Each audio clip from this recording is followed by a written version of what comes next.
Bienvenue dans Terrienne pour cette première émission de la rentrée. L'occasion de commémorer un bien triste anniversaire. La mort de Mahsa Amini il y a un an à Téhéran. Cette étudiante kurde iranienne de 22 ans avait été arrêtée par la police des mœurs parce que quelques mèches de cheveux dépassaient de son voile.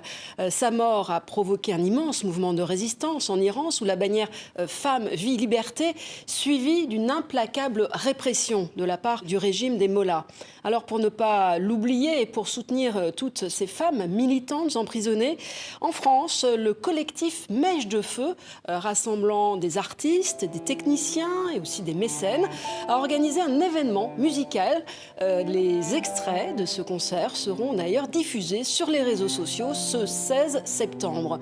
Sur scène, 3 poèmes iraniens écrits pendant cette révolution, lus par l'actrice Julie Gaillet, mais aussi mis en musique et interprétés par 3 musiciennes, la pianiste Shani Dilouka, la violoncelliste Sonia Vider-Atherton et la mezzo-soprano iranienne Anousha Nazari.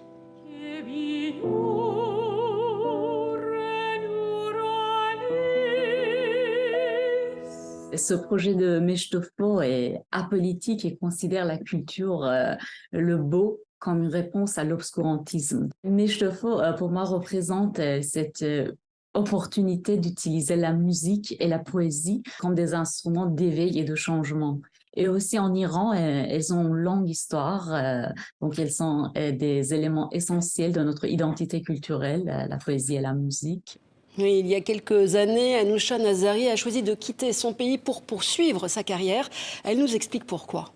En Iran, le chant solo, c'est interdit pour les femmes. Donc, les femmes, ils ont droit juste chanter dans les chorales.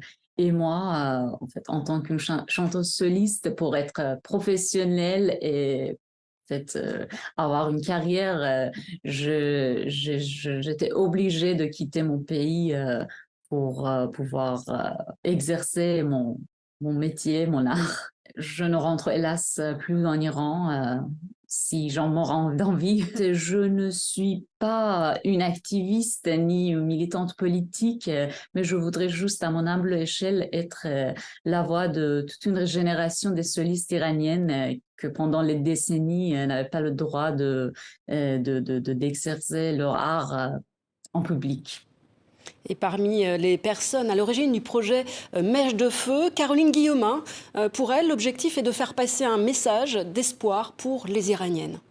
Ce qui nous intéresse dans ce collectif, c'est que des gens qui ne sont pas du tout conscients de ce qui se passe le deviennent et que, encore une fois, ces femmes qui sont là-bas et ces familles se disent, mais en fait, donc il y a bien des gens en Occident, il y a bien des gens en France, des artistes, des gens anonymes, qui finalement se rappellent que le 16 septembre, il y a une jeune fille qui est morte juste parce qu'elle avait une mèche de cheveux qui dépassait de son voile.